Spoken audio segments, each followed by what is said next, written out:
gente! A gente voltou com mais um episódio do nosso podcast. Dessa vez a gente veio com um tema diferente, mas eu garanto que vai ser muito legal. E nós trouxemos 2 convidados muito bacanas para bater um papo com a gente. A Bia vai explicar um pouco como vai ser esse novo episódio e sobre o assunto, né, que a gente vai falar. Oi, gente, bom dia, boa tarde, boa noite, não sei que horas vocês vão estar vendo. Eu me chamo Ana Beatriz, sou uma das apresentadoras e a gente vai falar um pouquinho com vocês sobre psicologia comunitária e os projetos sociais no Brasil.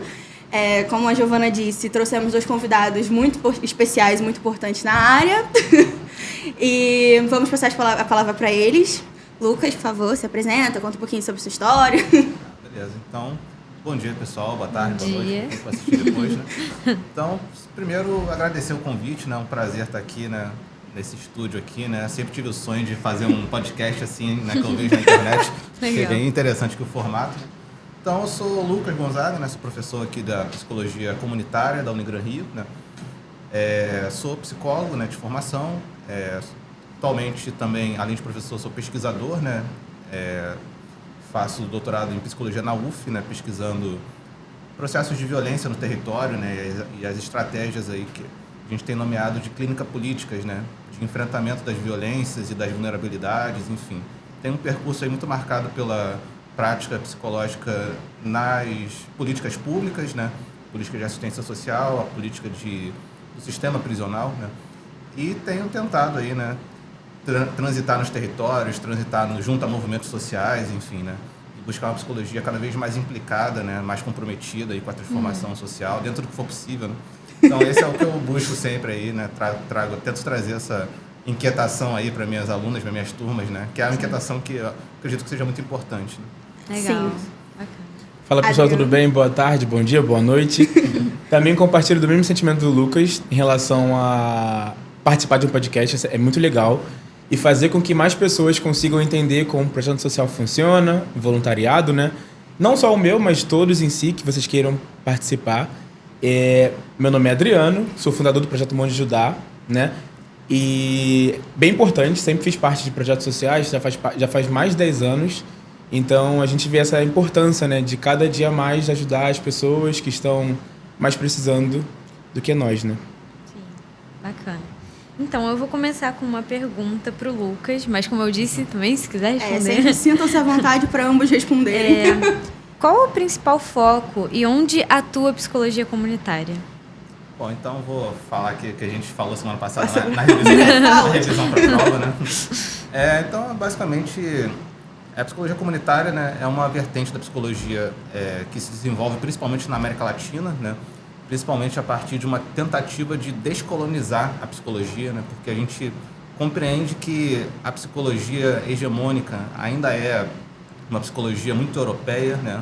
Psicologia muito branca, muito elitizada, muito distante dos movimentos sociais, da realidade social, né? Que está presente na vida da maioria da população, né? Ainda é uma profissão muito distante, né, dessas questões, né? E muito recentemente que se busca aproximar a psicologia, né? Especialmente a partir dos anos 80 em diante, né? Mas da psicologia da população, de fato, dos problemas sociais mais graves que afligem o povo, né? Mas eu acredito que ainda falta muito para avançar esse debate, né? Eu acho que a psicologia tem avançado muito, por exemplo, quando entra nas políticas públicas, né? E aí descobre que uma parte da população passa fome, que uma parte da população não tem uma casa, né, com uma estrutura, né, razoável, né? Sim. Que vive o desemprego, né? Que era um público que não acessava a psicoterapia particular no consultório, né? E aí a gente passa a se mobilizar mais, né, com relação a essas questões, né? Então a psicologia comunitária, eu diria que ela não é um campo assim, muito fechado, que tenha práticas específicas ou uma teoria específica, né? Acredito que várias teorias podem, né, dialogar com as comunidades, podem dialogar com os territórios, né? E eu vejo a psicologia comunitária mais como uma postura ética e política, né, dos profissionais quando se debruçam sobre os territórios, né, quando fazem com que as suas teorias dialoguem com os movimentos sociais, dialoguem com a realidade social, né, e que possam aprender com os saberes aí comunitários, né, e até quando a gente tem debatido um pouco, né, com os saberes ancestrais, né, dos povos indígenas, quilombolas, enfim. Nossas origens, né? São nossas origens culturais que a gente desconhece, né? Porque a maior parte desconhece, porque temos somos, essa cultura europeia, né, na gente, e que tá enraizado e quase não muda. E é um processo para essa mudança.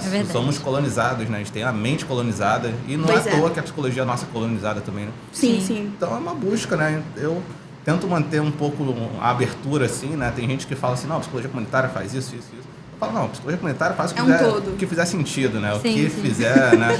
O que for possível, né? Então tento manter essa abertura pra gente pensar e inventar também, né? Formas de atuação novas, diferentes. Eu acho que isso é uma coisa importante, porque quando a gente tem um psicólogo comunitário, eu acho que ele tem que entender o entorno, né, como você explicou, e tem que entender, viabilizar projetos que entendam aquela cultura, porque também não adianta você chegar com um projeto pronto que não vai ser aplicável para aquela população, para aquela parte da sociedade. Não vai funcionar. Não vai funcionar. Então vai ser zero eficácia e você vai estar gastando dinheiro, motivação num projeto que não vai para frente. Então eu acho que entender aonde você trabalha, o que você trabalha é, primordial. Sim, verdade. Não, porque a psicologia, ela tem muito essa pegada, assim, eu vou levar minha teoria para o território para resolver os problemas sociais. Mas será que essa teoria tem respostas efetivas para aqueles problemas, né?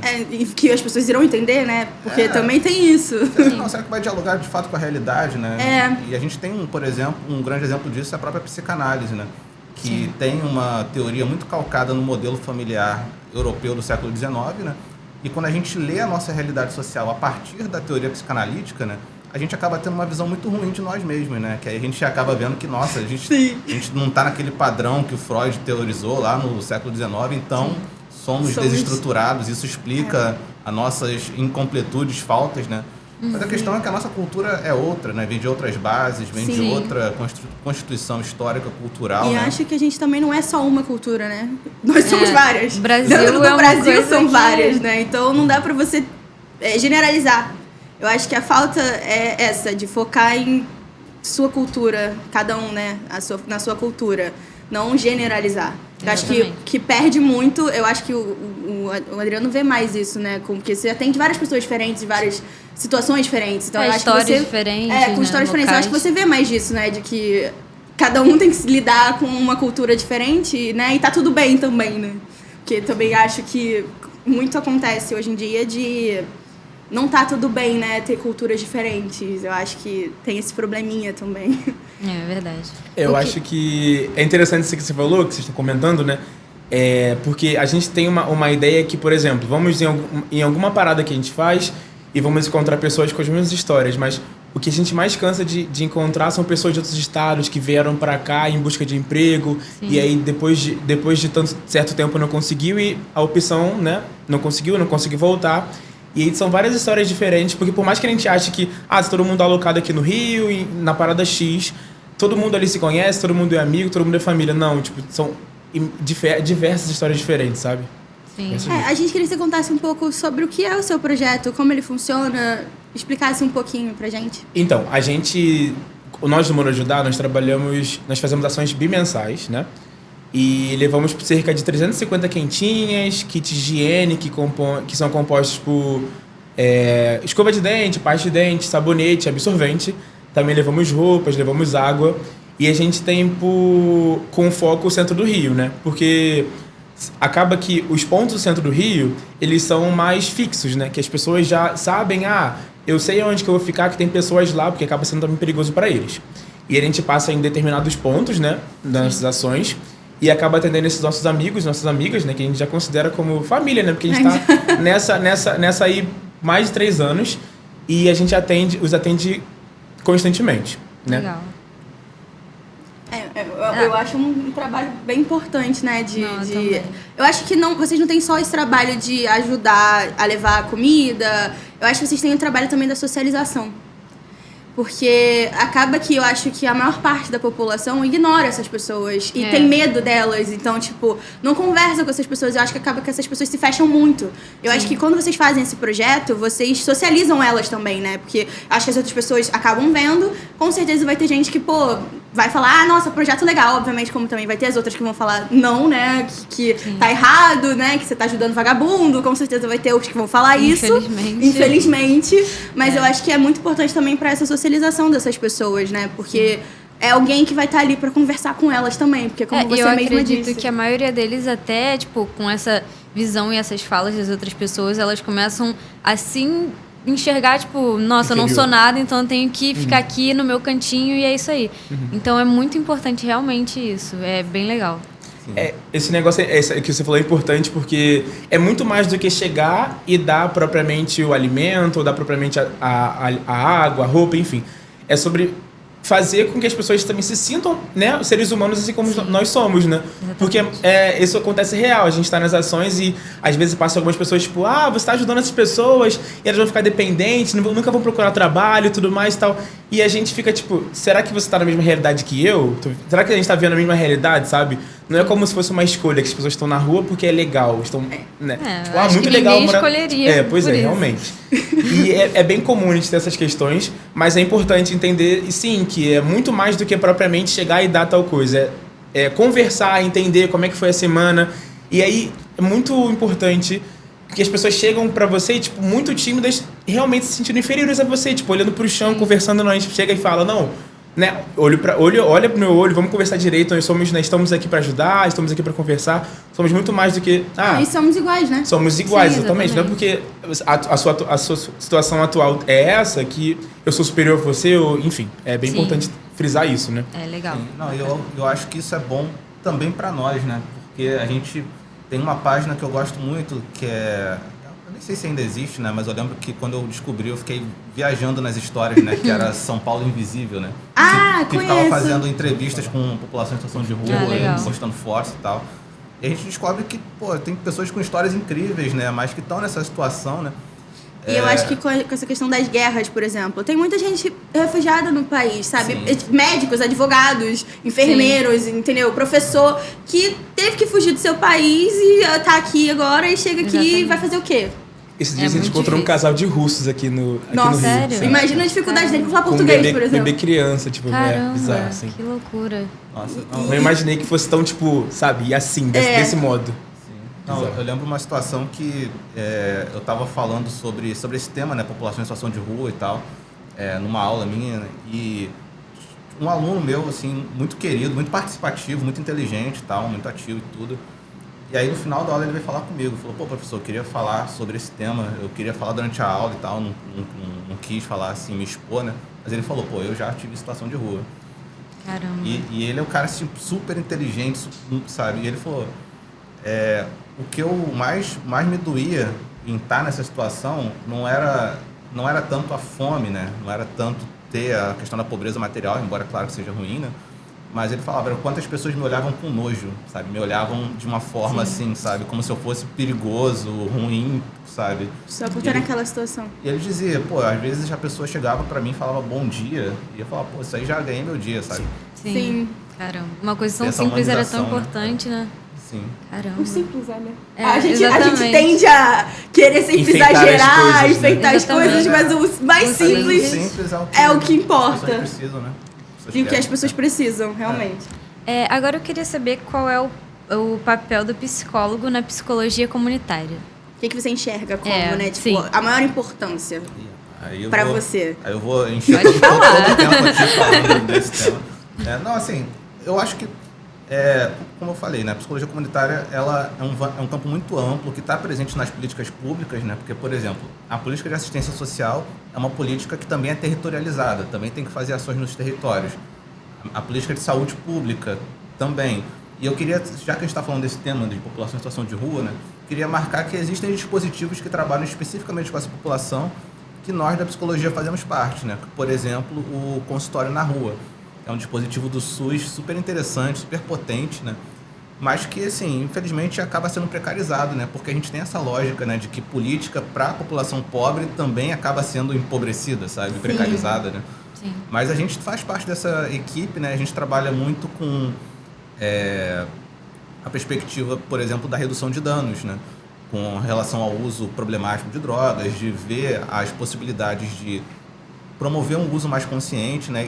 E ações de saúde integral também, né? Então, saúde sexual, reprodutiva, né? Saúde do homem, da mulher, enfim. Saúde da criança. Tem pessoas, né, que cuidam de crianças que estão grávidas na rua, sabe? Então, precisam fazer um pré-natal, precisam de uma atenção. Inclusive, algumas que têm também transtornos graves, né? Que precisam estar vinculados a um CAPS, ter um tratamento psiquiátrico. Sim. Muitas vezes essas questões são invisibilizadas, né? E tem uma barreira colocada, sabe? Às vezes as pessoas vão procurar ajuda no hospital, numa clínica, inclusive pública, sabe? E as pessoas não querem atender porque está com cheiro ruim, porque não está bem vestido, porque às vezes está sob efeito de alguma substância. Só que o SUS ele é universal, né? O SUS ele não pode barrar o atendimento por conta da situação de vida da pessoa, né? Sim. Então, muitas vezes, o trabalho do profissional nesse consultório na rua, muitas vezes é garantir um direito básico que não deveria nem ser negado, né? Mas que as pessoas não garantem, né? E eu acho que também é informação, né? Eu acho que muita gente não tem a informação de que existe, que tem esse tipo de... que deveria ter esse tipo de tratamento, né? Que tem esses direitos todos e às vezes ficam... É porque tem também aquela questão de, tipo, as pessoas acharem que psicólogo é só pra quem tem dinheiro, essas coisas e tal. Isso, e às vezes elas acham que não tem esse direito, mas elas têm esse direito e é muito legal informar elas, é muito importante. Por exemplo, eu não sabia da sessão dos psicólogos na rua. Sim. Eu sabia que existia o projeto, mas realmente não sabia que existia na prática. Não. Porque também tem essa diferença, né? A gente sabe que existe o projeto e a prática de fato, né? Sim. Então, realmente não sabia que existia. Sim, mas é bacana. Isso varia bastante em cada município, na verdade, né? Tem municípios que não aderem a esse programa, que não tem equipes, né? Aqui no Rio de Janeiro eu sei que tem, né? Legal. Inclusive eu já trabalhei na saúde por um tempo lá em Santa Cruz, né? Lá no extremo oeste, lá quase saindo, né? Do município do Rio, né? Perto de Itaguaí, Sepetiba. Né? E lá tinha consultório na rua, né? Legal. Eu lembro que eu trabalhei numa clínica da família, e aí a população de rua no entorno ali, né? A gente fazia esse chamamento assim para a equipe, convocava a equipe para ir lá fazer um atendimento e eles vinculavam ao serviço, né? Porque a equipe tinha essa dificuldade de acessar, de estar na rua, de ouvir as demandas. E realmente, assim, olhando pelo lugar da equipe, né? Eu também entendo algumas dificuldades, né? Porque, por exemplo, eu lembro de uma situação também que o posto lá funcionava de, tipo, 7 às 6, né? E aí chegava uma pessoa 5h50, sabe? Visivelmente bêbada, assim, gritando, eu tô passando mal. Aí a equipe, putz, que merda, sabe? Tipo, caraca, 10 minutos pra acabar. Antes, tal, porque, vem aqui causar problema e tal. Só que assim, né, é o SUS, né? Então não pode negar atendimento. Aí tem que ficar uma equipe lá, depois do horário, pra fazer o atendimento, ver se precisa de uma ambulância, alguma coisa assim, né? E não é nem isso, né, gente? É um ser humano. Infelizmente, não é previsível. Exatamente. E acontece, né? Então, não dá pra prever. Não pode ser negado o atendimento. Não pode ser negado. E também não dá pra prever, né? Não tem como falar assim, então, né? Vamos prever o seu surto 10 minutos do terminar o plantão pra ir lá pra... vamos fazer o seguinte, vamos esperar 10 minutos, aí eu surto, faltando 10 minutos pro plantão acabar. Pra eles ficarem mais tempo comigo. Pra eles ficarem mais tempo aqui comigo. Eu acho, não é previsível. Sim. É complicado. Isso acontece com qualquer pessoa, né? Não só exatamente. Não só quem... rua, não é em qualquer classe social, em qualquer etnia, qualquer se torna mais um problema quando se torna mais um problema quando é de classe mais baixa, né? Situação de não que eu concorde com esse termo, eu acho meio ruim, mas... Né? Vamos lá. A gente queria ver com você, Adriano, o que você acha que são as barreiras e os maiores problemas que você enfrenta hoje no seu projeto? Então, lá em 2020, quando a gente começou, né? Plena pandemia, tinha um medo de, vamos sair de casa, não vamos, e inclusive foi um motivo para começar o projeto, né? E todo mundo muito animado, por mais que tivesse esse medo, muito animado, vamos fazer, muito tempo parado, né? Só que hoje em dia, com a volta, né? Eu acho que a grande barreira é que as pessoas, parece que estão sobrecarregadas com tudo, né? E acabam que o projeto social acaba não sendo uma prioridade na vida delas. Isso é muito frisado mesmo. E a gente tem sempre dificuldade, toda a ação, a gente sempre consegue fechar realmente a ação na semana que dá a ação, sabe? Então a gente tem dificuldade relacionada a conseguir voluntários para estarem no dia, né? E voluntários com carro, com ajudar financeiramente, ou enfim, comprando as coisas. Mas é uma coisa que eu percebo muito, não só no meu, sabe? Porque eu faço parte de alguns outros. Que tá cada vez mais complicado porque as pessoas estão fazendo muitas coisas ao mesmo tempo e voltando e acaba que tá bem complicado em relação a estar mesmo, a fazer o trabalho presente, né? uma prioridade na vida deles e delas. Sim. Eu acho que quando acabou a pandemia, todo mundo fez isso, né? Tipo, vou me ocupar. Sim. Porque eu acho que a gente ficou tanto tempo perdeu desocupado, que agora todo tanto mundo tempo quer fazer preso tudo. ali naquele quadrado, que agora eu quero fazer tudo. Sim, exatamente. Quero fazer tudo que eu não fiz. Só que o problema de fazer tudo é que a gente cansa, né? E não tem acaba tempo fazendo nada, não pra né? isso, não consegue gente. fazer tudo direito A gente também. tem 24 horas no dia, gente. Aí tem gente que faz, tipo assim, 7 mil coisas só num dia porque tem medo de ficar desocupado. É verdade. Porque acha que perdeu muito tempo na pandemia. Eu enxerguei muito isso. Eu falo de mim mesmo, porque no mês seguinte que, tipo, realmente acabou, que abriu tudo, eu falei, Queria fazer cara, tudo eu de quero uma fazer vez. tudo. Eu quero ir ao shopping, eu quero ir ao cinema, eu quero fazer tudo de uma vez. Tudo porque que eu eu fiquei fiquei tanto privada tempo de dentro fazer. fiquei tanto tempo dentro de casa sem fazer nada e agora eu quero fazer tudo de uma vez. É verdade. Eu senti muito isso. Ficar trancado em casa realmente. Eu acho que muita coisa que, tipo assim, eu não priorizava porque eu achava que era nem um pouco importante, que eu tinha a vida toda pra fazer. Eu acho que no final... É importante fazer. Né? Eu acho que algumas coisas eu negligenciei também. Tipo, eu entendo essas pessoas que querem fazer parte, mas acham que não tem tempo, porque eu me vejo nisso. Eu acho que, tipo assim, por muito tempo, como a Giovana falou, de a gente ficar em casa e querer fazer tudo, depois que eu saí, eu falei, gente, mas eu priorizei tanta coisa que... Por que eu priorizei? Tipo, podia ter feito tantas outras coisas. E não era, tipo, só tô ocupada. Eu pensei numa coisa que agora sim. Quando vocês estão fazendo as ações na rua e ajudando as pessoas, tem alguma coisa, tipo, que atrapalhe vocês, tipo, pessoas que não entendem o que vocês estão fazendo e, enfim, julgam e... Então, a gente costuma... Se acontecer alguma coisa tipo, a gente costuma só ignorar porque a gente está com um propósito ali de ajudar nossos amigos e amigas, enfim. Mas é o que eu disse, às vezes passam pessoas que falam, tipo, tá ajudando porque eles vão ficar acomodadas na rua. Mas como a gente... E o que é bem comum a gente esbarrar com outras caravanas, outros projetos sociais no mesmo dia, acaba que a gente... essas situações não são muito comuns, não. Que bom. É bem... E não se torna importante, né? Mesmo que fosse comum. Até porque vocês estão focados naquilo, né? Tanta coisa pra se preocupar no momento, não vou dar ouvido pra besteira, que sabe? bom, legal. Sim, legal. Isso é uma parada que eu ouço muito também quando eu debato sobre a política de assistência social, né? Que eu também trabalhei lá em Belford Roxo, né? Num lugar bastante empobrecido, assim, né? Perto de uma comunidade, uma favela bem grande lá. E tipo, às vezes as próprias pessoas do território, às vezes, sabe? Às vezes que tem uma condição um pouco melhor, porque também na favela não mora só gente muito... Sim. Tem pessoas com situações até melhores, que não precisam, às vezes, de um serviço, né? Às vezes até algumas pessoas falavam, pô, fulano tá indo lá para conseguir uma bolsa, uma cesta e tal, não precisa. Só que a questão é a seguinte, é um direito, né? Então a gente vê a situação de cada pessoa. Tenta fazer um estudo social, ver a situação, ver a questão da renda, faz lá o cadastro, né? E se tiver direito, vai pegar, sabe? Não tem essa de a gente fazer um julgamento moral, sabe? Você poderia estar se esforçando mais. A gente não tá lá para isso, entendeu? A gente tá lá para garantir direitos. Então essa é uma coisa que você falou que eu via muito também, né? Tipo, galera com muita vergonha, assim, sabe? Tipo, falando assim, não queria estar aqui pedindo ajuda. E a primeira coisa que a gente buscava falar lá enquanto equipe técnica era, olha, a gente entende que você não deve estar numa situação fácil e tal, mas aqui a gente está para garantir direitos, né? Então a gente não está fazendo nenhum tipo de favor para você, a gente está vendo aquilo que você pode ter, né? Sim.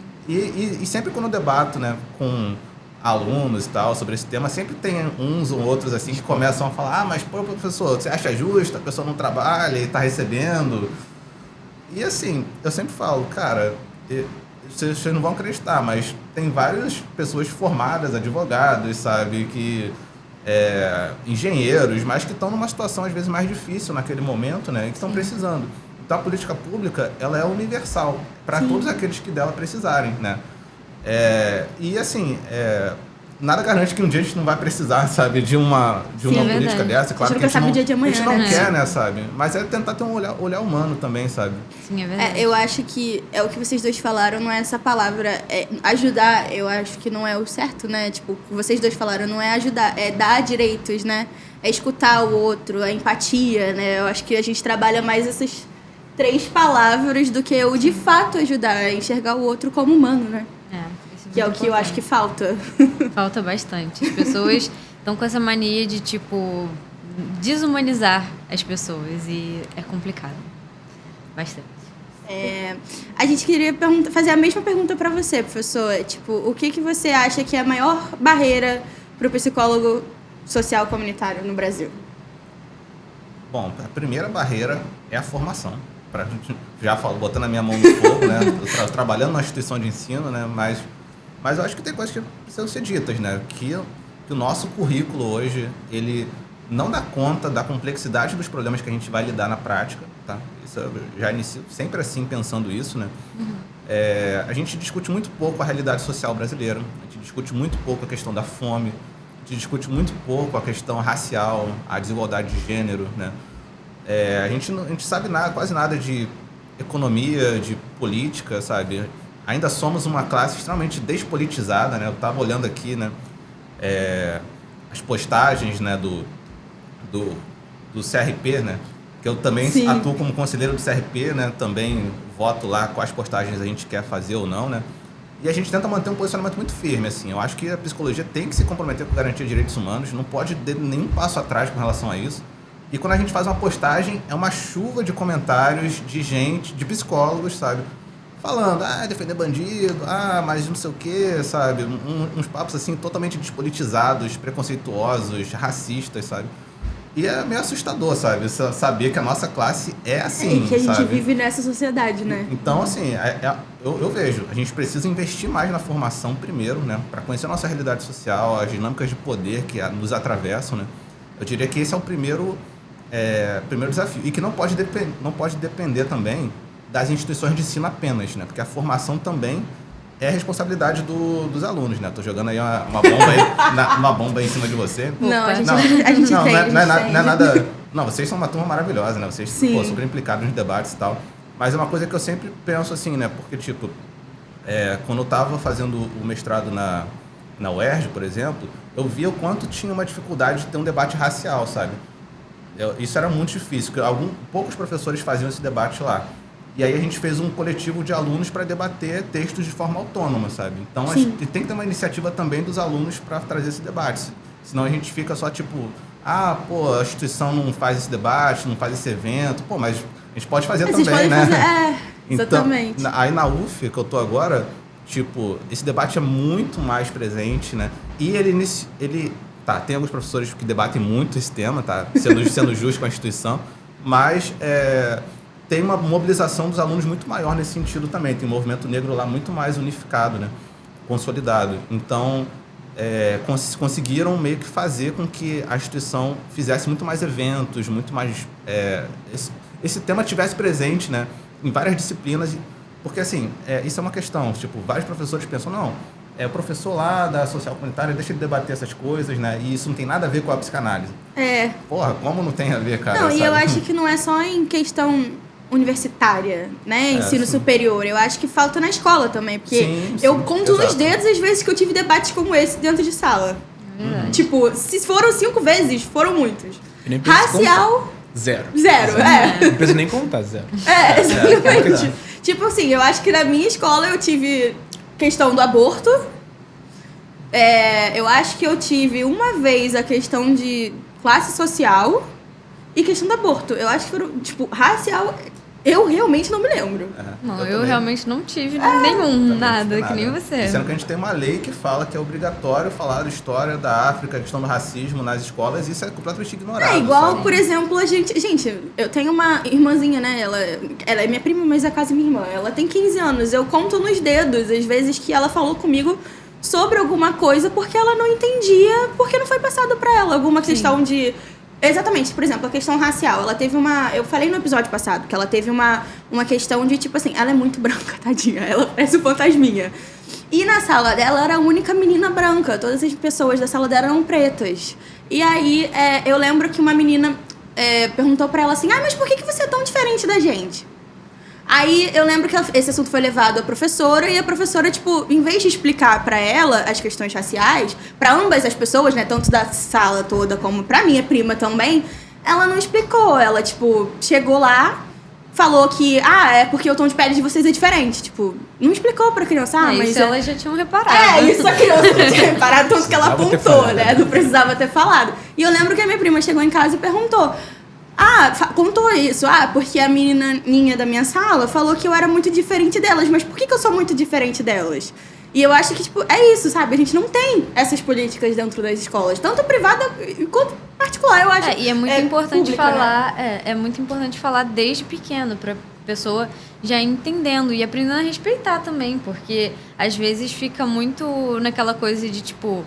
achar que é normal excluir ou separar, achar que é todo mundo diferente. Eu acho que isso acontece muito no racial e no religioso. Sim, com certeza. Eu acho que na religião e racial, que consequentemente andam muito de mãos dadas, da minha opinião. Sim. Consequentemente No andam Brasil, muito de mãos sim. dadas. Eu acho que isso acontece muito nesses dois tópicos. Eu vejo a maior, assim, perto de mim pelo menos, a maior condição é essa. Tanto do religioso quanto do racial, nessa questão de isolamento, né? Sim. Eu acho que a gente isola muito, tipo... Eu vejo, né, as pessoas isolando muito quando você tem religião diferente. Tipo, não vou falar com você porque você é macumbeiro e eu sou católico. Não vou falar com você porque você é evangélico e eu sou católico. Exatamente. Tem isso, né? Tem essa e questão. eu acho que não é só não entender, porque muitos não entendem a religião do outro, mas porque também não tem acesso a essa formação. Eu acho que as pessoas não aprendem a respeitar, sabe? Não aprendem, tipo, que tem outras pessoas diferentes com outras coisas, outras questões. Exatamente. Porque nem todo mundo vive da mesma cultura dentro daquela casa, daquela escola, por exemplo, daquela faculdade. É porque em uma comunidade tem tanta coisa diferente, tipo, não é necessariamente todo mundo igual, sabe? Tem muita coisa diferente dentro de uma comunidade, eu acredito que seja assim, pelo menos. Com certeza, sim. né? E essa violência assim, contra religiões de matriz africanas tem aumentado muito, né? Tanto que até em várias comunidades, favelas, têm sido proibidas, sabe? Expulsas da galera, sabe? A gente tem no Rio de Janeiro agora o Complexo de Israel, né? Sim. De traficantes evangélicos e tal, sabe? Então, é uma parada que tá ficando muito difícil, né? Que é um processo de racismo religioso, né? Sim. Que a gente enxerga a religião de matriz africana como algo demoníaco, diabólico, sabe?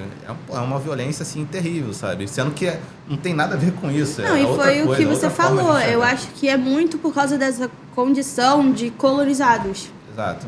Que a gente não sai dessa bolha.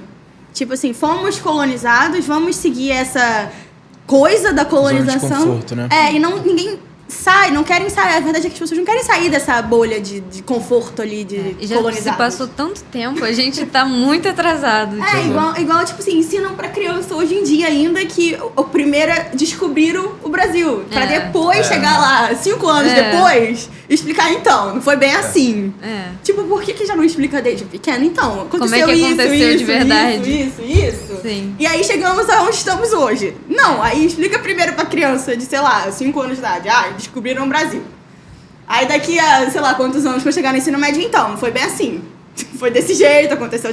Não era muito mais fácil? Desde o início. Desde o início ensinar uma coisa. E eu acho que isso é com todos os assuntos, né? Porque, por exemplo, se comemora o Dia do Índio. A gente falou disso na aula. Sim. Se comemora o Dia do Índio. Alguém, eu acho que eu, quando era criança, ninguém nunca me explicou por que comemorava o Dia do Índio. E tipo assim, por quê? E botava uma pena na sua cabeça. Botava uma pena na cabeça e voltava pra casa com a pena na cabeça. Uma fantasia, botava uma pena na sua cabeça, pintava o seu rosto, chegava em casa, comemorei o Dia do Índio. E aí? O que é o Dia do Índio? E é uma sociedade que eu vejo que, assim, a maioria das pessoas exclui a população indígena. Tipo, ignora. E eles estavam aqui, tipo, desde o início e a gente, dane-se. Eu vi um filme ontem no cinema que eu achei, assim, de extrema importância. É com Leonardo DiCaprio. Eu acho que o nome é Assassino da Lua. Assassino da Lua das Flores. Muito bom, Lua das Flores. Isso. Muito bom. Cara, eu achei esse filme, assim, sensacional. É muito bom. Não, é muito importante para essas questões de nativos que a gente fala. É porque lá, obviamente, tem a visão norte-americana, porque o filme foi feito lá. Mas eu acho que, assim, é muito importante quando a gente fala da questão dos nativos. Porque ele mostra, essencialmente, como o branco monopolizou e manipulou um povo inteiro por petróleo. Simples. Exato. E, tipo assim, mostra muito essas questões, não só históricas, monetização, né? Mas mostra a questão social, de como eles foram capazes de manipular uma sociedade inteira. Sim. Inteira. E, tipo assim, é o que a gente faz. em todos os países, porque eu não sei um país de cabeça que leve os seus povos originários como, tipo assim, pessoas que tiveram valor, pessoas que ensinaram a história pra gente. Eu não enxergo isso. Eu não consigo ver com frequência esse tipo de pensamento. Não, sim. Nos países europeus você vai encontrar isso, né? Eles vão lá... todo o seu passado, toda a mas sua história. Mas ainda é minoria, agora, né? Não, só que a questão nós fomos colonizados por eles. Né? Então, por isso que a gente aprende história da Europa e não aprende a história dos povos indígenas, sabe? Que estavam presentes antes, sabe?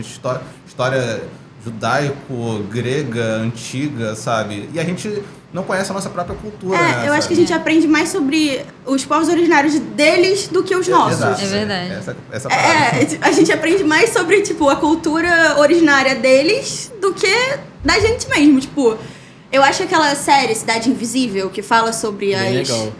que fala sobre os nossos povos, né? Tipo, das questões do... Jesus, eu esqueci a palavra. Do Curupira, das nossas... Folclore. Do nosso Folclore folclore, brasileiro. tipo... Eu achei aquilo ali muito importante, porque eu conheço pessoas que têm, sei lá, 30, 40, 50 anos que não sabem quem é Yara.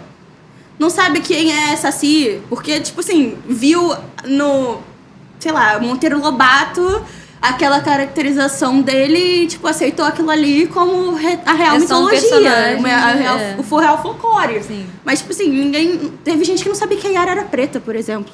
Que a imagem da sereia da Yara era preta. Eu vi gente comentando sobre isso. E, tipo assim, é aquilo que a gente falou, desinformação. Sim. Porque não querem mesmo sair dessa bolha de conforto do colonizado, né? E também tem a questão das pessoas, a maioria das pessoas, pelo menos, não procurarem informação. Eu acho que hoje em dia a gente tem tantos meios de informação, sabe? E, tipo, sei lá, se é por preguiça ou desinteresse, mas, assim, as pessoas falam, não, eu vou pegar isso aqui porque é mais fácil de entender isso aqui e o resto dane-se, sabe? Porque às vezes tá muito mastigado, né? Já tá mastigado mas pra você, não preciso perder aquilo do tempo. copia e cola. Perder tempo pra quê se já tá aqui? Vou acreditar nisso aqui, isso que importa. Fake news. Enquanto não me fere, não interfere na minha vida. Sim. Então, e eu acho que você passa isso diariamente no seu projeto, né? Que não tá interferindo na minha vida, pois é. Vida que segue, né? Sim. Não, mas é uma parada assim que tem uma relação de poder colocada aí, né? Porque é lucrativo, né? Nos manter interessados em coisas da moda, sabe? Sim. Pra que a gente quer conhecer a nossa história, povos indígenas? Que não dá nem pra mudar, né? Não dá nem pra lucrar sobre isso. Tem uma outra empresa aí que já tá ligada nisso, faz aí uma marca decolonial, não sei o que e tal. Mas o principal que dá lucro mesmo é a gente consumindo o produto dos Estados Unidos, é consumindo cultura, sabe? É consumindo redes sociais, Instagram, sabe? Twitter. E tem um investimento pesado, né, nessa propaganda, né, colonial, sabe? Nessa propaganda que gera essa ignorância sobre a nossa própria história. Um grande exemplo disso é o Brasil Paralelo. Sim. É um canal gigante, sabe? Que você abre o YouTube e vai aparecer lá, Brasil Paralelo, conheça a verdadeira história do Brasil. Que é um revisionismo histórico, é uma história totalmente distorcida, totalmente enviesada, sabe? Reacionária, sabe? Para produzir isso, né? Então, tem uma questão do desinteresse de uma população, mas tem a questão que eu acho que é a principal, né? Que realmente é inacessível para a maior parte da população, né? Não está na escola, sabe? Não está nas universidades, não está na televisão, sabe? Não está em lugar nenhum, sabe? A gente tem que fazer um esforço para procurar, enquanto que o mais simples é isso que vem lá desse enlatado, sabe? E tipo, e a colonização tem uma parada que eu acho também bizarra, né? Por exemplo, a minha esposa trabalha com RH, né?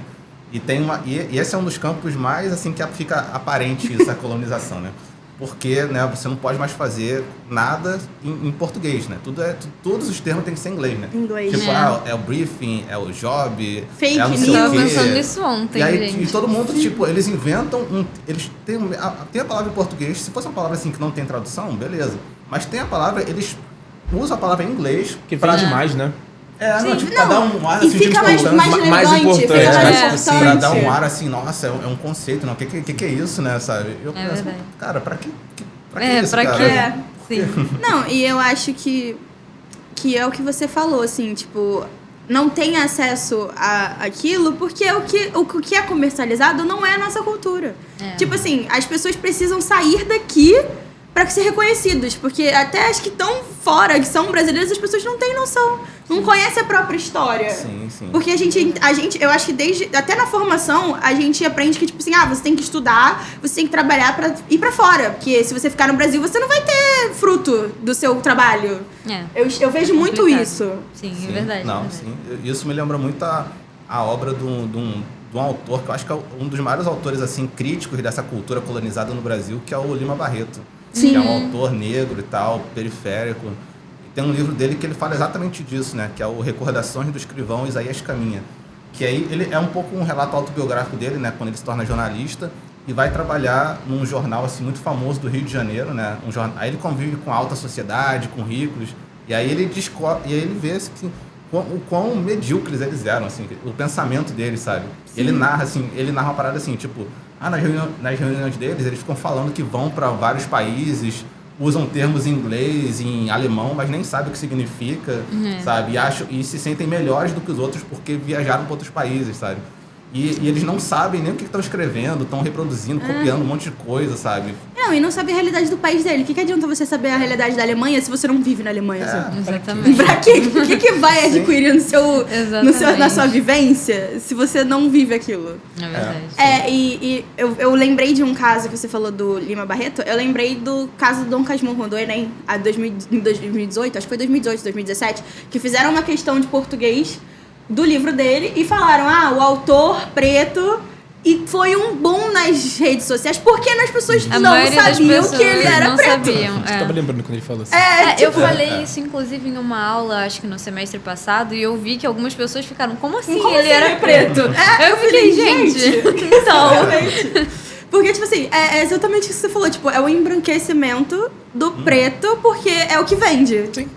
É o que vende, porque o cara era um autor preto e precisou ser branquizado, né? Deixar ele com aspecto mais branco, mais próximo da elite, porque não podia dizer que o preto tinha tido a escola, que tinha tido a formação capacidade e tinha capacidade de fazer aquilo. Que até então eram coisas de brancos, né? E em pleno século XXI as pessoas não sabiam que o cara era preto. Sim. E pra mim ele foi um autor de... Assim, eu particularmente adoro os livros dele. Eu acho que certos livros dele são extremamente importantes e falam de socialização e de cultura que as pessoas não têm acesso. Sim. Ou as que têm acesso porque teve na escola, teve que ler Dom Casmurro. Ele que obrigada e nem lembra mais do que se trata e tipo, foi por aquilo e acabou. Exatamente. Eu passei muito por isso na escola. É verdade. De só ler. Só ler porque tinha que ler. Porque tinha que ler vários livros e tipo... Acho que a maior parte, pelo menos minha, era de autores brancos. Sim. Eu me lembro, nos dedos, livros que eram pessoas pretas. Foram exatamente Lima Barreto e Dom Casmurro. Foram as duas pessoas pretas que eu li na escola. É bizarro isso. E é bizarro, porque por que propagar só o branco, entendeu? Tipo, é uma questão social comunitária. Tipo, por que você vai botar na sua escola só o autor branco, só ele sabe escrever? Sim. E eu acho que é da responsabilidade também de, tipo assim... de você explicar quem é aquela pessoa. Porque eu não sabia, não foi me explicado, por exemplo, que Lima Barreto e Dom Casmurro eram pessoas pretas. Assim, eu soube... Porque pesquisou porque pesquisei e tal. Mas, tipo assim, não se teve essa conscientização, mas teve essa conscientização quando se tratava de um autor branco. Tipo, esse aqui é um... Não sei, vou chutar. Esse aqui é Stephen King. Tipo assim, é um cara branco, britânico. Tipo, se formou em Harvard, Cambridge... E é isso. Tipo, aí o brasileiro, por exemplo, o autor brasileiro, acho que a gente só falava o nome e é isso aí. É verdade. E é uma barreira pra gente conhecer a nossa comunidade, o nosso social. Sim. Não, tem uma barreira, são várias barreiras, né, que estão presentes, né? Inclusive na universidade, que eu já falei bastante, né? Nos meios progressistas, na própria, enfim, partido de esquerda, que aí eu fico muito surpreso, às vezes, de ver posicionamentos, né, de pessoas aí que são autores de artigos e textos aí falar da questão racial como se fosse uma questão identitária, sabe? Inclusive, uma coisa que eu até falei na última aula, aconteceu isso numa aula lá da UF, né, com 2 professores negros que propuseram uma disciplina na pós-graduação, falando sobre autores negros na psicologia, né, onde a disciplina é totalmente baseada em psicólogas negras que escreveram sobre essa questão racial e a psicologia no Brasil. E aí, eles contam que quando vão propor essa disciplina lá no colegiado, né? Aí ouvem assim, mas vocês estão sendo identitários, sabe? Isso aí é identitarismo. Mas a questão tem várias disciplinas que só tem autores brancos e ninguém chama elas de identitárias, né? É verdade. Por acaso, né? Não tem, Engraçado. São brancos europeus e não tem identitarismo aí. Agora, quando você toma a decisão de falar da questão racial a partir de pessoas negras, aí é problemático. Não, você não pode ser tão radical. Assim, e eu vejo isso na questão LGBTQIA+, também. Porque, tipo assim, hoje, toda vez que a gente fala desse assunto, vira um mimimi. Vira um querer aparecer, vira um ser demais, entendeu? Eu não vejo você falar isso do hétero. Sim, eu não vejo. Exato. Eu vejo você falar isso do LGBTQIA+, mas eu não vejo você falar isso do hétero. Sim. Tipo assim, a partir do momento que você fala, eu sou lésbica, ou eu sou bi, tipo assim, isso vira um estigma. Agora, você só falar que você é hétero, por exemplo, eu não vejo ser um problema. Exato, não, porque assim, você quando tem pessoas não heterossexuais, gays, lésbicas, pessoas trans, travestis, e aí elas querem ser quem são, aí isso já causa assim, nossa, mas você tá querendo impor, sabe, seu modo de vida, deixa nossas crianças em paz, sabe? Sim. Geralmente assim, vocês querem doutrinar nossas crianças, mas tem uma doutrinação heterossexual compulsória. Sim. Né? Porque se o menino quiser brincar, né, de boneca, sabe, de boneca com um bebê, sabe? É coisa de mulher. Nossa, isso já causa um pânico, né? Meu Deus, meu filho. Esse menino vai ser gay. Não, tem que brincar de coisa de menino, não pode ser de toma menina. Toma aqui uma bola. Toma aqui uma bola, uma pipa. Um avião. Um avião. Meu Deus, sabe? É um pânico moral para as famílias isso, sabe? Não, eu lembro de o meu primo, eu tenho um primo pequeno também, e eu lembro que, tipo assim, ele via minha tia limpando a casa, e ele queria sempre ajudar. Aí teve um dia que ele pediu pra minha tia uma vassoura e uma pá. E, cara, isso foi um choque. Eu lembro que, tipo assim, todo mundo, você vai dar uma vassoura e uma pá pro menino? Tipo, como assim? Eu vi uma vez. Nossa, que risco, né? Ele vai aprender a lavar, limpar uma casa, meu Deus. Limpar uma casa, meu Deus, o fim do mundo. É legal também fazer uma relação com a redação do Enem desse ano, né? Que justamente tá aí pra, né? Não, e muita gente não soube falar, né? Pois é, porque, tipo assim, como é que você me fala de uma coisa que eu não vivo, né? Pois difícil. Muito difícil. Uma coisa que você falou, assim, do seu primo e tal, eu lembro que uma vez eu vi, eu nem lembro quem era, tem um tempo já, mas eu sei que era uma youtuber que pro filho dela ela deu uma cozinha de brinquedo. Eu vi isso. Você sabe quem é? Eu não lembro quem era a pessoa, mas eu vi isso. Eu sei que, tipo, todo mundo começou a cair em cima dela, tipo, isso é coisa de menina, por que você tá fazendo isso? Mas assim, por isso que hoje em dia a gente não vê muito homem fazendo coisas dentro de casa e deixando as mulheres pra fazer as coisas, tipo... Cara, não faz sentido, é uma coisa... sendo um papel da mulher, né? Sim, exatamente, cara, olha onde a gente tá e a gente ainda tá com esse pensamento, tipo, não faz sentido isso. Exato. Não, por isso que quando eu ouço a galera falar, porque esses LGBTs querem fazer ideologia de gênero, né? Eu sempre penso, cara, a ideologia de gênero verdadeira é essa aí, né? Sim. Que dizer o que é coisa de menino de menina, né? Porque isso não é natural, sabe? A gente não é natural. A mulher não tende naturalmente ao cuidado, nem o homem naturalmente a não cuidar, sabe? Isso é uma construção social. Sim. Sabe? E porque a gente sempre fala, tipo assim, eu confesso que às vezes eu faço isso, mas tipo assim, às vezes você fala, se a criança se dentou, certeza que tava com o pai. Por quê? Tipo assim, o pai não sabe cuidar, não vai saber cuidar da criança. Frase na nossa realidade social é totalmente compreensível, né? Porque a gente viu na realidade que 5 milhões de crianças não tem um pai registrado. Sim, exatamente. Sabe? É a questão que o o Djonga, inclusive, pra mim, é uma pessoa que fala muito dessa questão, né? O rapper. Porque ele tem uma música que fala exatamente isso. Tipo, como é que a avó dele, a mãe dele conseguiu criar uma pessoa, uma mulher, 3 mulheres dentro de uma família, num país onde o homem mais aborta. E é uma verdade, tipo, na nossa sociedade ter esse pensamento é entendível. Porque, realmente, quantas pessoas têm pai? Sim. A gente tem sorte. Com certeza. A gente não fala muito. A gente aqui tem sorte, Sim. somos exceção à regra. Mas, assim, a maior parte das pessoas não tiveram. E é uma verdade. E, tipo assim, eu acho que sinto muito que as pessoas não sabem lidar com essa verdade. Porque você fala assim, eu não tive pai. Tipo, coitadinha. Ou, meu Deus, é o fim do mundo. Eu acho que as pessoas também não entendem que é difícil, mas elas não entendem que existe uma mãe, uma avó, uma tia, uma prima que fez aquele papel por ela. E não é, tipo, ela não é coitadinha porque não teve pai. É a sociedade que a gente vive, entendeu? Sim. Não, são geralmente mulheres que se responsabilizam por esse cuidado, né? Enfim, que fazem esse papel importante, assim, né? E até eu vi umas pessoas até problematizando o termo, sou pai, mãe, pai, né? Sim. Só que não, assim, foi mãe, né? Foi mãe, só que ela, em algum momento, né? deve ter tido que fazer papel de... O que a gente enxerga como papel de pai, na verdade, é só o papel de responsável por aquela criança. Sim. Eu acho que independente de ser, enfim, pai ou mãe... Porque, assim, são poucos, mas a gente ainda vê pais que cuidam dos filhos e às vezes a mãe vai embora. Obviamente uma minoria, E eu acho que tem preconceito até com esses. Não, então, e tem muito preconceito, de, tipo assim, pô, como é que você tá criando um filho? Tipo, você é homem, tá ligado? Quando é menina. Quando é menina é pior ainda. O pai tá criando uma menina. Eu acho que esse, tipo, eu lembro de há pouco tempo que teve no TikTok, eu acho que um vídeo que viralizou de um pai que é viúvo e cuidava da filha dele. E ele, tipo, fazia os cabelos.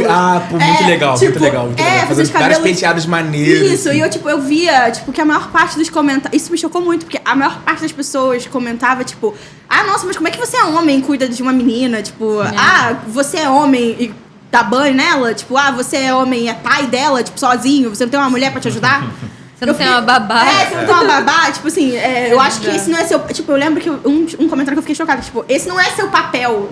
Você não tem que ser pai dela. Tipo, você não tem que ser mãe dela. Eu fiquei, gente, como assim não é seu papel? Ele não ajudou a gerar? Então, né? Eu acho que ele tá fazendo nada além do papel dele de ser pai. Só contribui com a questão que a gente vem vivendo há tanto tempo, né? De que a mãe é pra criar, o pai é pra trabalhar e trazer as coisas pra dentro de casa. Né? E eu acho que em pleno século XXI isso vai continuar. Sim. Porque eu não vejo pessoas, assim, eu não vejo muito desse movimento de querer mudar essa ideia de que papel de cuidar e de criar e de se doar pra criança é só da mãe. Sim. Eu não vejo muita gente falando o contrário disso. Eu vejo algumas pessoas, tipo, projetos, né, eu lembro que quando a Netflix lançou um filme que é um pai, que a mãe morre, é alguma coisa assim, o nome é pai... Que é o Kevin Hart, né? Isso, eu bem legal, não sei assim. o nome, não me recordo, também, mas é o Kevin Hart e a mãe da menina morre, né, uma menininha.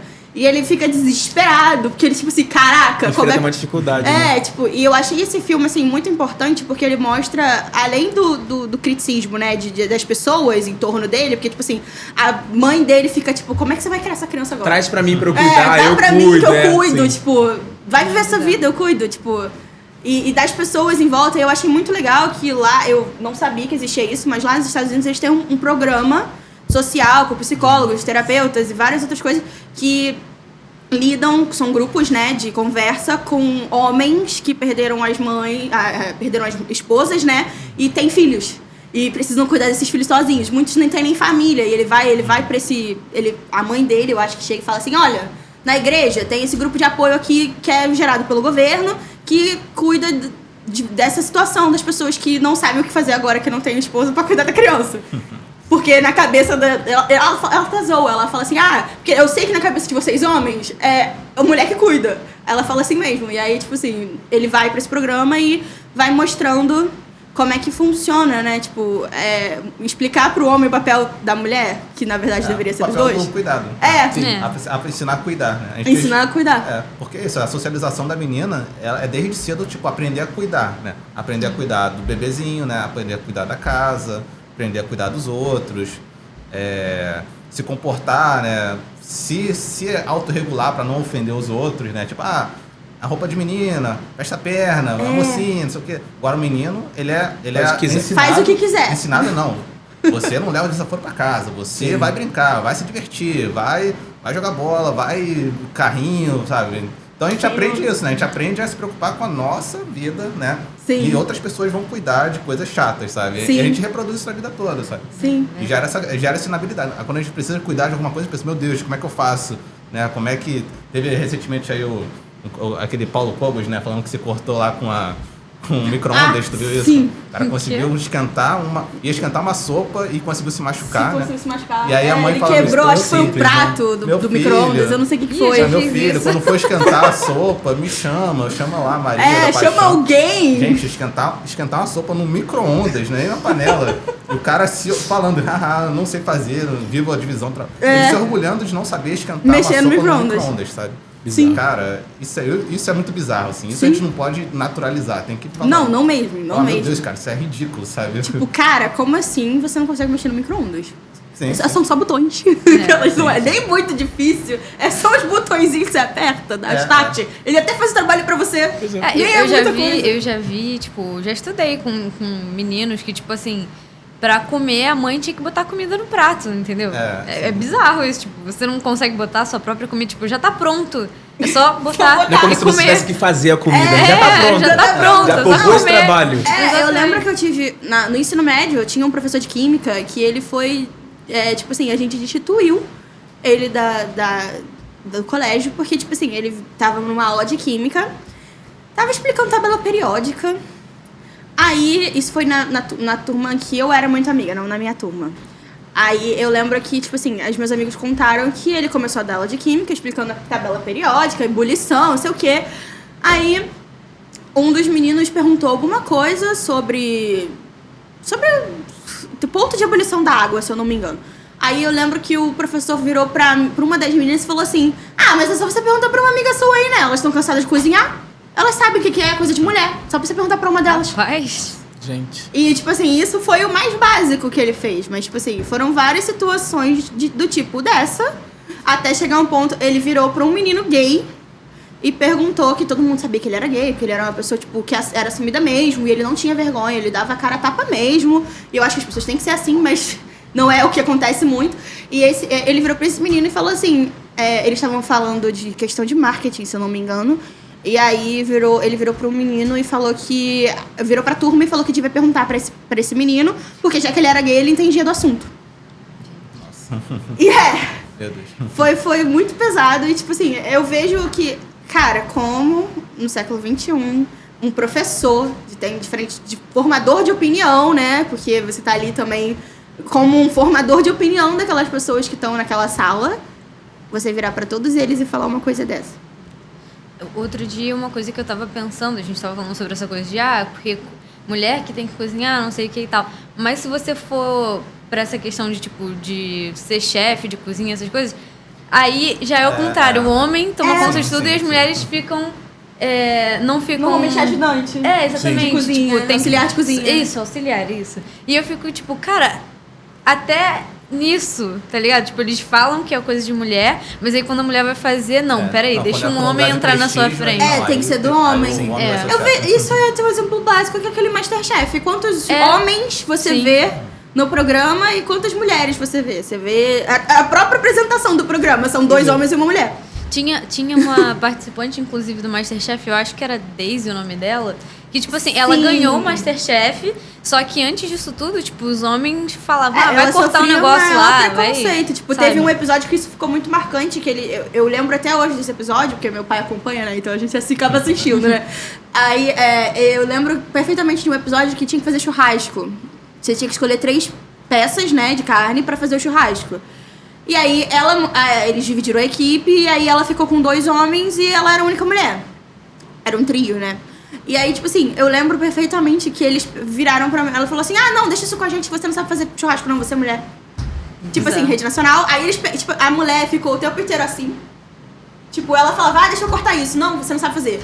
Aí, tipo, deixa eu fazer, marinar a carne. Não, deixa que eu faço. Você não sabe fazer churrasco, você é mulher. E, tipo assim, ela ficou o programa inteiro parada, porque ela não conseguia chegar na bancada, não conseguia chegar na churrasqueira, porque eles não deixavam. E eu lembro que, tipo assim, na hora da avaliação dos pratos, eu lembro que o Fogaça, né, um dos apresentadores, falou assim, que criticou a comida, começou a criticar a comida, e aí falou pra ela assim, ela falou assim, chefe, eu não pude fazer nada, né? Não me deixaram fazer nada, eu tive que ficar aqui de coadjuvante. E eu acho que tinham situações que era tipo assim, tinha alguma crítica e aí eles botavam culpa nela. Então ela não tinha tido a chance nem de fazer nada, sabe? Tipo, o que é ruim, a culpa é sua. Tipo assim, foi o negócio do churrasco. Tipo, começaram a criticar e aí eles botaram a culpa nela. Ela falou, não, chefe, a culpa não é minha, eu não fiz nada. Eu literalmente nem encostei na comida, não me deixaram chegar até a comida. E quando eu chegava, eu fazia tecnicamente, eu tava fazendo alguma coisa errada. Então, tipo assim, na hora de levar o prestígio, é o homem, mas na hora de levar porrada, é a mulher. Infelizmente. Sim. Não, isso tá muito enraizado, assim, sabe? E a gente faz isso sem perceber, né? Inclusive, quem estuda essa questão, sabe? E aí, trazendo até pra minha vida, porque eu sou um homem, né? Heterossexual, casado com uma mulher, né? Que estudei pensamento feminista e tal. Só que ainda assim, porra, eu reproduzo, sabe? No dia a dia, sabe? E aí, às vezes, né? A minha esposa que fala, tipo, pô... ela falou assim, acho engraçado, né? Como é que você não se preocupa com a comida? E eu tô sempre pensando nisso. Eu falo, desencana, cara, depois a gente vê. Ela, tipo, ela falou, eu queria ser que nem você, cara. Porra, porque tu Tudo não... é pra lá. Tu faz na hora que você quer, né? Tipo, a gente reproduz isso, não, sabe? A gente tem que ter um trabalho ativo, né? Pra desconstruir isso, sabe? E eu acho que não pode ser uma parada só de discurso, né? Tem que ser, tipo, na prática. Não, mas eu acho também que muitas vezes, quando o homem tenta ser um pouco mais, tipo, apoiador de alguma vertente do feminismo, que, tipo, tenta apoiar alguma coisa assim, ele acaba sendo julgado. Sim. Não só pelas mulheres, porque acontece também da mulher julgar ele só porque ele tá defendendo uma causa do feminismo, mas dos homens também, que começam a falar que ele é gay, porque tá defendendo mulher, ou coisas do tipo. Né? Para os homens, a masculinidade frágil é a regra, né? É a regra. Isso aí, pô... Exatamente. Conviver com homens é um pouco difícil muitas vezes, né? Porque os homens são conseguem ser muito escrotos, sabe? Não que Sim. Enfim, a gente reproduz essa violência de muitas e muitas formas, sabe? E essa questão, tipo, os homens se ajudam, sabe? Tipo, mesmo a quando mulher, eu acho que o primeiro pensamento, eu falo de mim, né? Da minha experiência. Eu acho que a mulher, ela primeiro julga. Pra depois ela se disponibilizar a estar do lado daquela outra mulher. Eu acho que é uma coisa meio complicada, porque se fala muito de, tipo, apoiar, mulheres têm que mulheres têm que apoiar outras mulheres e tal, só que o primeiro impulso é, tipo, julgar ou então afastar, sabe? Eu acho que não sei, é meio complicado. É generalizar, mas não generalizando. Sim. Eu acho que o primeiro passo, eu acho que... É por isso que eu acho que, tipo, tem muita mulher que fala assim, não consigo ser amigo de mulher. Porque eu acho que a mulher, ela tem esse negócio de julgar um pouco primeiro e depois vem a sororidade. Assim, mas também não dá pra generalizar. Não dá pra generalizar, mas eu acho que acontece... Assim, muita mulher também tem medo de falar certas coisas, eu acho, exatamente por causa... Por ser julgada e tal, Tipo, eu acho que eu vejo, assim, pelos casos que saem na internet. Tipo, aquela vez do estupro daquela menina de 35 pessoas, sei lá quanto foi, muitos anos atrás. Acho que eu sei qual é. Não me lembro exatamente quantas pessoas foram, que saiu vídeo na internet. Aquela que era... Que foi na favela, no Rio de Janeiro. Não me lembro qual foi. Não me lembro exatamente, eu era pequena, não me lembro exatamente... qual foi o entorno, mas eu lembro que foi várias pessoas e, tipo assim, eu me lembro das pessoas falando, mulheres falando assim, caraca, mas a culpa é da roupa curta que ela tava usando. Sim. Tipo, não era nem homem, sabe? Porque se fosse o homem, a gente entende o machismo, eu acho que mulher, né? A gente entende. Julgando mulher dessa forma... mas tipo bizarro, assim, né? a maior parte... Eu me lembro que, tipo, eu olhava na internet, das outras pessoas, assim, ao meu entorno, eu escutava muito disso, tipo, também ela foi pra baile funk, mulher sozinha, ir pra baile funk com roupa curta, tipo, pediu. E eu ficava tipo, cara, acho que sim, você é mulher, é outro igual você tá falando, mas poderia acontecer com você. Não, e assim, não quer dizer nada, porque várias vezes eu voltando da faculdade com a minha calça jeans e minha camisa normal, passou o carro com um cara falando besteira, assim, tipo, sabe, não quer dizer nada. Não quer dizer nada, você pode estar com uma burca. Né? Isso é verdade. Porque você vê mulheres muçulmanas que usam burca, que usam hijab, que usam tudo e elas passam por isso. E elas literalmente não podem nem mostrar o corpo. Exatamente. Elas literalmente não podem nem mostrar o corpo. Não, porque essa parada, tipo, ser mulher, né, não necessariamente gera consciência do machismo, né? Homem, então, porra, pior ainda, né? É um trabalho de uma vida inteira, né? Pra perceber isso, né? Ser negro também não dá uma consciência do racismo, sabe? Ser pobre não dá uma consciência da sociedade de classe que a gente vive, sabe? Não dá uma consciência de classe nela. Então é um trabalho assim, de conscientização de que eu defendo isso, né? Um trabalho de politização, né? Sim. A gente precisa se politizar, sabe? Politizar a questão de gênero, politizar a questão racial, a desigualdade, né, de classe, sabe? E politizar, quando eu falo, não significa até a questão que eu falei lá na revisão, né? Não significa apoiar um partido ou outro. A gente tem uma visão muito estreita de política, né? Fala assim, eu falo essas escolas coisas diferentes. Ou é isso ou é aquilo. A gente virou Estados Unidos, só tem dois lados e é isso aí. E aí escolhe um. Não, nossa, putz, às vezes eu falo umas coisas assim de política, aí já me colocam numa caixinha, né? Você é petista, você é Ciro, você é isso, não sei aquilo. Eu falo, não, eu sou pensamento crítico, entendeu? Eu quero transformação social, né? Então, e eu não julgo nem um pouco quem é petista, nem a quem é cirista e quem é comunista, né? Eu julgo quem é fascista. Eu julgo, sim. Julgo, condeno. Não quero contato, né? Mas a questão é essa, assim, a gente tem que pensar as relações de poder que estão presentes na sociedade, sabe? Isso é politizar, né? É reconhecer que a desigualdade de gênero não é natural, que é uma criação da sociedade que a gente vive. Isso é politizar a questão. E não é uma criação de uma sociedade de agora, porque eu também acho que tem muito isso. De achar que tudo é de geração século XXI, XXII, entendeu? Tipo, a geração do século XX era uma, e aí a 21 que veio com todos esses assuntos. Tipo assim, a gente criou tudo. Assim, uma coisa que eu falo o pessoal da geração do século XX que criou o pessoal do século XXI. Então, se a gente tá assim, eu acho que tem um motivo lá pra trás. Eu sempre falo isso lá em casa também. Eu falo, cara, olha só, vocês apontam os problemas da geração século XXI, mas vocês esqueceram que os pais, os avós, os tios, os primos foram todos do século XX. Do século XX, então assim... Não, e de todos os outros antes dele, né? Exatamente. Então, eu acho que se esquece esse detalhe.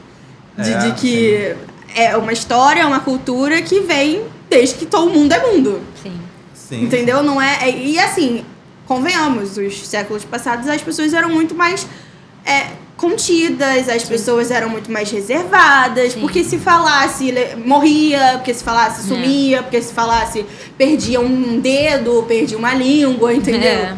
Exato. E hoje as pessoas têm o livre-arbítrio de falar e opinar e querer se mostrar mesmo tem porque direito, pode, né? que tem direito a falar, isso. Sim.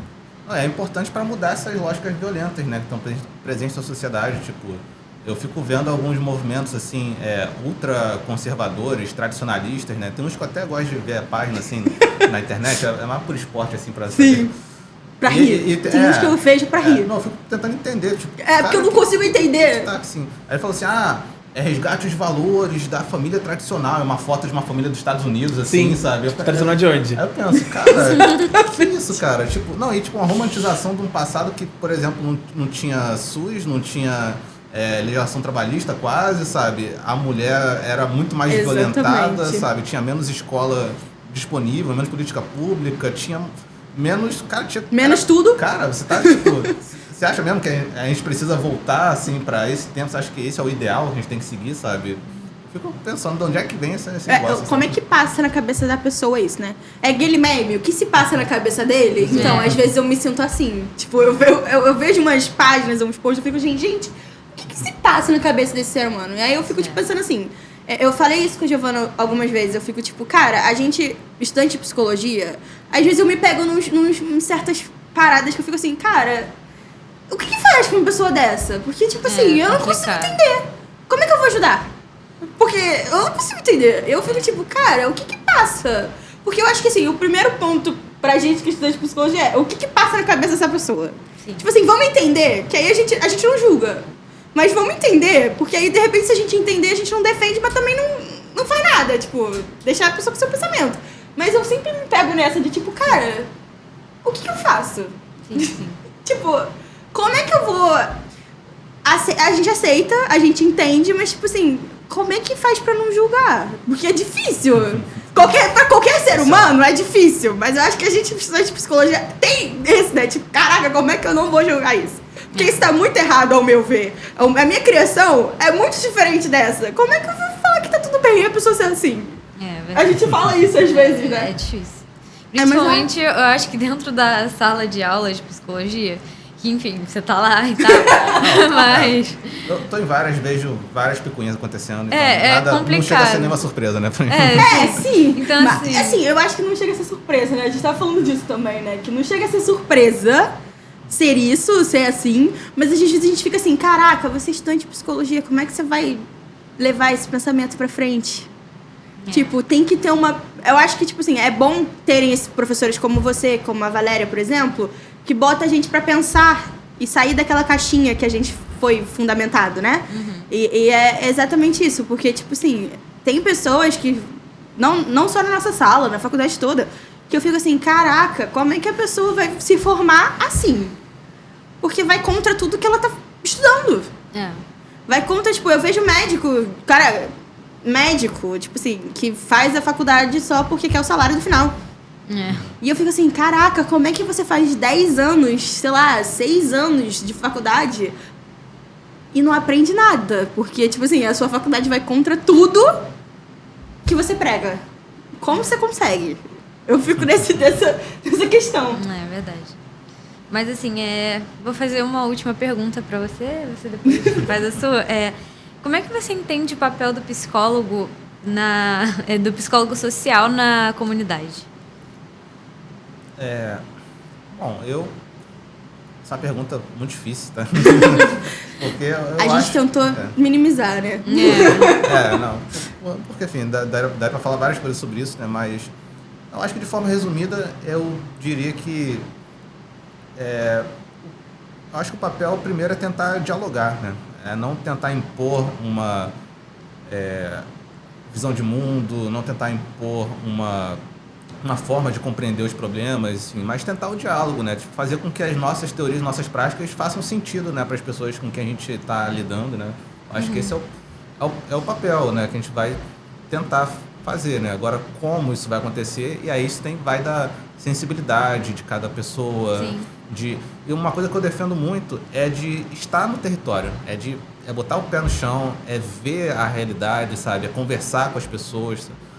Porque, por exemplo, onde eu estou atualmente, lá na UF, né, a gente tem um projeto de atendimento, né, para familiares de pessoas que foram assassinadas ou que estão presas, enfim, são situações assim, muito delicadas, né, muito tristes, né? E aí a gente estava recebendo muitas pessoas e tal, né? E aí tem uma que fala assim, poxa, a gente sempre vem aqui, mas vocês nunca vão lá, sabe, ver a gente, né? Aí eu falei, cara, a gente tem que ir lá, sabe? A gente tem que marcar um dia. E a gente tem feito isso, né? Tipo, a gente conheceu o projeto social lá de uma participante, né? A dona Ilza, que até faleceu, enfim, semana retrasada, infelizmente, né? Era uma senhora, teve um ataque cardíaco, né? E ela sempre ia lá, né? E aí a gente foi lá conhecer ela lá na Vila Ipiranga, em Niterói, né? E ela era uma senhora, assim, não sei exatamente a idade que ela tinha, né? Mas que ela tinha uma certa dificuldade para andar, né? E aí quando a gente foi, subiu o morro, literalmente, né? E aí eu pensei, caraca, como é que tu sobe isso aqui? Que eu tô morrendo aqui já. Chega uma hora que não entra mais carro, não entra nada, que é tipo, uma ruazinha assim, lá em cima, lá na minha casa, lá, eu falei, tá chegando? Ela, não, é ali em cima. Eu falei, caraca, pô, estamos chegando. Então, mas não tem aí preparamento físico para isso não, como é que você tem? Eu pensei, caraca, sinistro, né? Só que aí, tipo, lá a gente conhece, né? Tipo, ela tinha um projeto social que ela atendia crianças da comunidade lá, que era muito bonito, ela sentia muito orgulho disso, ela ficou super feliz e tal, de ter a gente lá, a gente, pô, tirou foto, fez uma roda de conversa e tal, ela fez um almoço lá. Não, e detalhe, né? Ela fez um almoço, fez um estrogonofe lá e tal. Aí eu fiquei assim, porra, porque eu sou vegano, né? Eu não como carne. Aí eu fiquei assim, putz, cara, como é que eu vou fazer essa desfeita aqui, né? Falei, vou pegar só um caldinho aqui e tal. Ela, você não come carne? Caramba, não, peraí. Fui lá rapidinho, fez um macarrão na hora lá e trouxe pra mim. Falei, pô, cara, que cuidado, assim, que ela tem, sabe? E aí, tipo, foi muito bom ter essa atividade. Aí de lá me chamaram pra ir pra outra, no Salgueiro. Aí eu fui lá também, numa escola. E isso vincula ao serviço, sabe? Aí elas nunca faltam, né? Porque elas falam, não, elas sempre falam isso, pô, o Lucas foi lá um dia, o Lucas foi lá com a gente chama ele vai pra fazer roda de conversa, atividade, não sei o quê. E eu acho que é isso que a gente precisa ter, essa abertura, sabe? De pensar, tipo, como é que eu posso contribuir, como é que eu posso somar nessa luta que elas têm, e também que elas não são só passivas, sabe? Que estão recebendo cuidado, elas também fazem cuidado lá, fazem o apoio para outras mulheres na mesma situação, outras famílias, sabe? Tem projetos sociais também, né?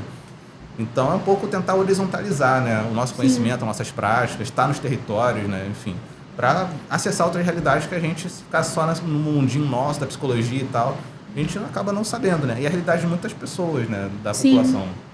Então acho que forma resumida, acho que esse é o nosso desafio imenso aí, mas que se a gente quiser, a gente consegue. Não é nada de outro mundo, né? Com certeza. Adriano, eu queria perguntar para você se você enxerga a importância do psicólogo, não só no seu projeto, né, mas de forma geral, se você enxerga essa importância, qual é essa importância, e explicar pra gente que, assim, o que é mais gratificante para você em estar trabalhando com uma comunidade, estar trabalhando no seu projeto? Então, sobre a questão do psicólogo, né? A gente até tem no nosso meio de voluntários alguns estudantes de psicologia, e acho que é importante para dizer justamente isso que o Lucas tem comentado, né?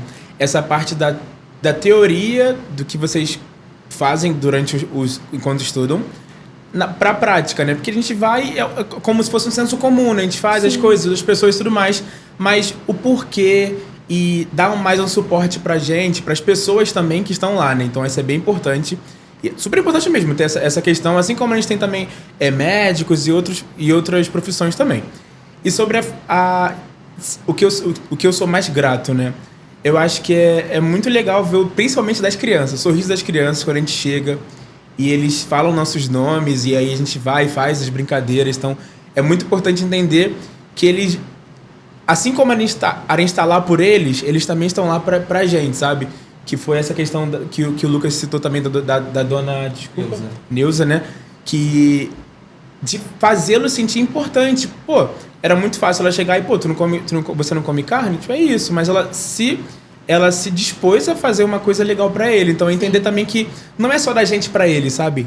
Eles também são seres humanos como a gente. Então, se a gente conseguir fazer com que eles se sintam confortáveis com a gente, é um caminho de dois... É recíproco, entende? Então, isso é bem gratificante, entender essa questão. Legal. E uma última questão é, tipo assim...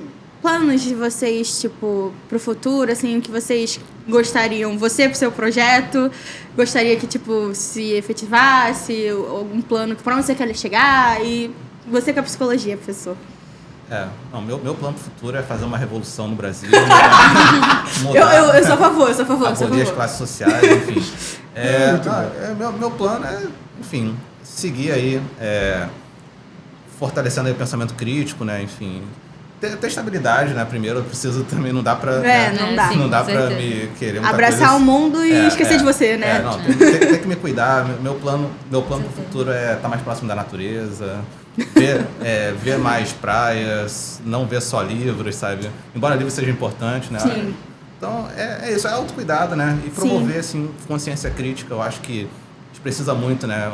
Duas coisas salvariam o Brasil, né? Consciência de classe, consciência crítica, ler mais, sabe? Então eu tento, dentro dos espaços que eu tô, né, transitando, fortalecer isso, né? E sem perder de vista a ternura, né? Sem endurecer sem perder a ternura, né? Esse é meu plano futuro. Um bom plano, gostei. Da revolução, principalmente.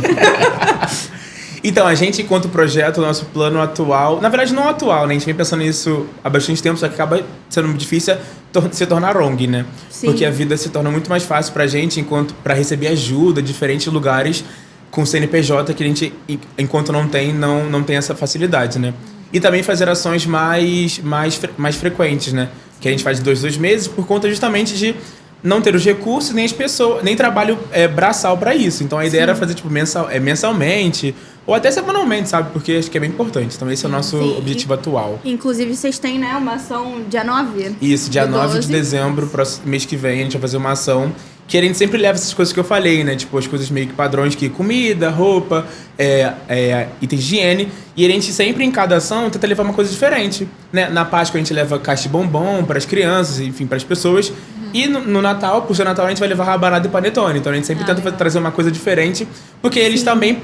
pra eles se sentirem que na curtir. época, exatamente, né? Não somos nós, né? Sim, legal, bacana. Eu queria agradecer a vocês dois por estarem aqui. É muito importante falar sobre isso, né? Eu tô muito feliz com, enfim, o resultado da nossa conversa.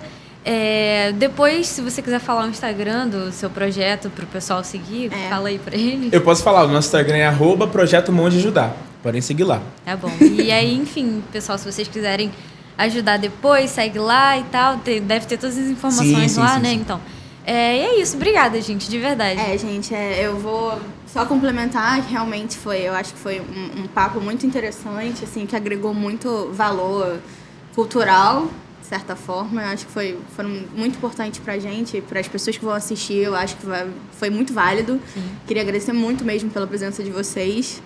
E é isso. Vamos ficando por aqui. Até o próximo episódio, galera. Tchau. Tchau, galera.